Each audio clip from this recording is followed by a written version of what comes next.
Check out the sheer size of this monster storm with a view from outer space as it bears down on 85 million Americans in 22 states.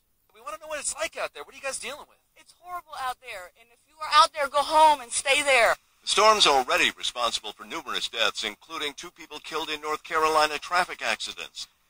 And overnight, a desperate situation along Interstate 75 in Kentucky. Drivers stranded after a series of crashes closed all lanes. It's just a complete standstill. People have their cars turned off to save their gas, and there's not even much going on the northbound side. Just a lot of snow blowing, and it's very windy. Meanwhile, the nation's capital and Baltimore taking a direct hit, effectively shutting down those cities. We see this as a major storm. It has life and death implications, and all the residents of the District of Columbia should treat it that way. And the weather is expected to get even nastier. 2 inches of snow may fall per hour in some spots. The projected extreme high end, 40 inches total accumulation. And expect hurricane-force wind gusts to hit the eastern seaboard with the possibility of flooding. Flooding is a challenge for us. It was a big challenge during Sandy. We were hit very hard in James Fort. Some of the storm surge came up almost a mile into our district. Already the impact numbers are staggering. Around 1,000 car crashes in Virginia, 7,600 flight cancellations through Sunday, and almost 150,000 power outages, all contributing to make this one of the worst storms on record. Could definitely do without it. I'd like to have that 60-degree weather back that we had in December.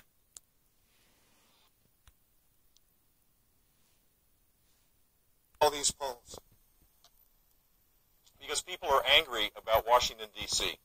And what I'm saying is, I'm angry too. This system is not working right now. Our democracy is imperiled. We need a president that stops pushing people down to make himself look better, and to have the ability to work with Congress to fix how we tax and regulate, fix the mess that exists in Washington, change the culture so that we can have rising income again for the middle class, for people to be lifted out of poverty. And as important, we need a president who will be a commander-in-chief that will have the back of the military to keep us safe. And that's my advocacy, to turn this angst and frustration into a force that will change the culture in Washington so we can move forward.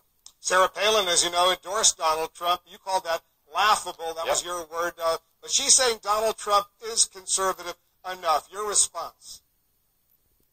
Look, I didn't say that her endorsement of Trump was laughable. I have a lot of respect for Sarah Palin, particularly her commitment to the life issues and to protecting the disabled.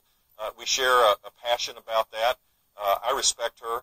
But for her to say that Donald Trump's a conservative when he was pro-abortion in the most recent past, he believed in higher taxes, he thought Hillary Clinton would be a great negotiator in Iran. He's been all over the map on foreign policy, certainly not a conservative. Rush Limbaugh and others are now questioning his conservative credentials, and I think they're right. I get hit. I'm a great counterpuncher. All right, that was, who else? Donald Trump, you recognize the voice, explained to us back in September how he fights back when when attacked. The counterpunch strategy is one that he's used multiple times to diffuse attacks against him. John Berman is quite a counterpuncher himself. He's here with the breakdown on how Trump returns jabs with knockouts of his own. He's admitted it. He said it. This is what he does. He's a counterpuncher. He doesn't attack unless already attacked. Here's Ben Carson talking about what he thinks of Donald Trump's religious convictions. And I don't in any way deny my faith in God. Humility and the fear of the Lord. I don't get that impression with him. Now, he does it in a Ben Carson kind of way. I have a feeling Donald Trump had a counterpunch. He did. He did it right away, and he did it right here on New Day. Right. Watch. If you look at his past, which I've done, he wasn't a big man of faith. All of a sudden, he's become this man of faith, and he was heavy into the world of abortion. If you look back, you will find he's a very much different Ben Carson. All right, so what Donald Trump is talking about there, Ben Carson was a Democrat when he was a kid. He became a Republican later in life, plus Ben Carson, obviously a doctor for a long time and had supported for a while fetal tissue research. Now, Donald Trump, what he did there is he questioned Ben Carson's two strengths, his faith and also his medical expertise. How did Ben Carson respond? He apologized. He ended up apologizing to Donald Trump. Which is not something you generally see, is it?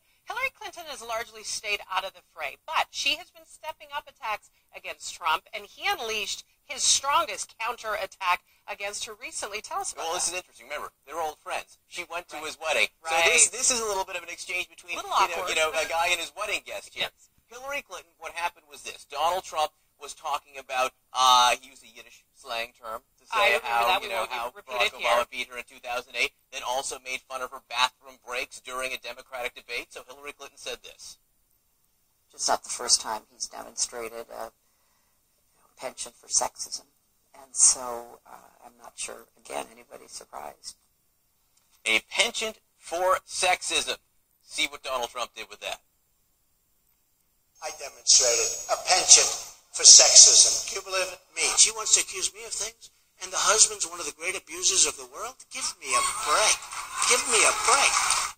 All right. He's playing at a different level. He It almost goes right seems. after Bill Clinton. Right. And there were a lot of people who said, whoa, why are they dredging up the past? Why are they bringing up Bill Clinton's sex life here? Yeah. I got to say, a lot of people on the right, a lot of Tea Party people on the right said, finally there's a candidate who's brave enough to do this. And in some circles, primary voters, Republican primary voters, that was very popular. All right, Ted Cruz. Interesting. There was a bit of a bromance budding there. Things have sort of changed.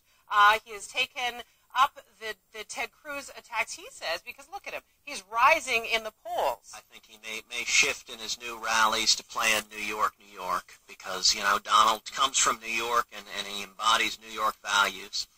And listen, the Donald seems to be a little bit rattled. When you take on New York, that's when Donald Trump changes his tone a little bit. This is an interesting case because Donald Trump claims he is only a counterpuncher. Well, this all started. This breakup of the bromance largely started because Donald Trump started questioning where Ted Cruz was born. The fact that Ted Cruz was born in this country I like to call Canada, yes, which you a know a big little fan bit of something it, about. yes. So Donald Trump started asking these questions all the time. Is Ted Cruz even eligible to run for president? Then Ted Cruz responds with this Donald Trump has New York values thing. How does Donald Trump respond to that? He says, you know what? No one likes Ted Cruz. Forget about this guy. Listen. He's a nasty guy. Nobody likes him. Nobody in Congress likes him. Nobody likes him anywhere once they get to know him. He's a very, he's got an edge that's not good. You can't make deals with people like that, and it's not a good thing. It's not a good thing for the country. My friend, Ted Cruz, the one I've been hanging out with on the stump, the one I did a rally with, nobody likes him. And now, over the last 24 hours, Donald Trump has taken a new tack there. He said about Ted Cruz, Ted Cruz had his moment. He missed it. It's all over for Ted Cruz. I'm going to leave him behind like I have the rest of them. The question is, of all of these candidates and the others that are vying for the same seat that he's vying for, are they going to pivot the type of counterpunch? Sometimes you have to go in a different direction instead of engaging in the same game that the guy who's winning at it is engaging in. There are two theories here, and both have proved wrong. A lot of people in the establishment say, we missed a chance to attack Trump when we could. We should have gone after Trump. If we had bloodied Trump early on, he wouldn't be where he is in the polls right now. But look, you see the trail of people who've tried to go after Donald Trump and see what happened. Remember, Rand Paul, in the very first debate, the very first question, the first thing he did was attack Donald Trump,